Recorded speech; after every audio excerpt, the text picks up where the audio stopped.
Ученик 4 класса 33-й школы города Якутска Данил Кривошеев рассказал сверстникам о схеме «Безопасный маршрут. Дом, школа, дом».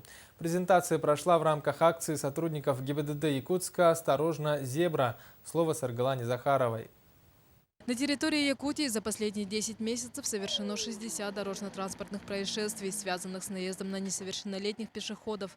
Травмы получили 64 ребенка, один ребенок погиб. Почти 50% этих происшествий приходится на город Якутск. К сожалению, такие цифры приводит нам сухая статистика. Несоблюдение маленькими пешеходами правил дорожного движения нередко становится причиной ДТП. Чтобы привлечь внимание детей и взрослых к этой проблеме, в школах проводятся различные акции и мероприятия. Так, ученик 4 класса школы номер 33 города Якутска Данил Кривошеев рассказал сверстникам, как сделать дорогу до родной школы более безопасной. Он разработал схему нескольких оптимальных маршрутов от дома до учебы и обратно, с учетом особенностей расположения дорог, светофоров и переходов.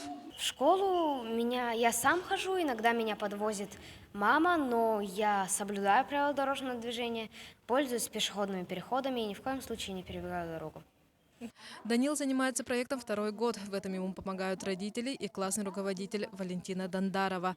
Учительница начальных классов Валентина Бальжировна отмечает необходимость такого рода мероприятий.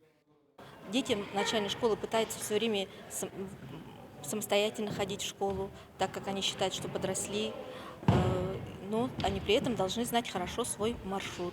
Вот с такой целью была проведена эта акция в рамках этого проекта. Я считаю, что вот такую работу, которую мы проводим, это имеет огромную роль и большое значение для сохранения здоровья и жизни детей. Главным помощником Данила в разработке проекта стал его отец, майор полиции Алексей Кривошеев, который не понаслышке знает, к чему может привести нарушение правил дорожного движения.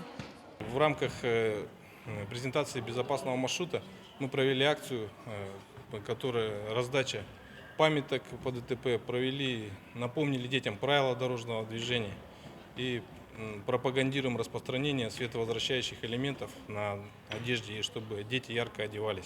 В конце мероприятия всем юным помощникам полиции вручили подарки. Объявляю благодарность за помощь в организации обеспечения безопасности. Российской Федерации. Носи гордость. Мир Российской Федерации. Схема безопасного маршрута «Дом, школа, дом» ученика 4 класса может стать памяткой для детей и их родителей. Самое главное, что советуют детям участники мероприятия, пользоваться одним и тем же маршрутом, к которому они привыкли, соблюдать правила дорожного движения и быть предельно осторожными на дороге. Саргалана Захарова, Василий Слепцов, НВК «Саха», Якутск.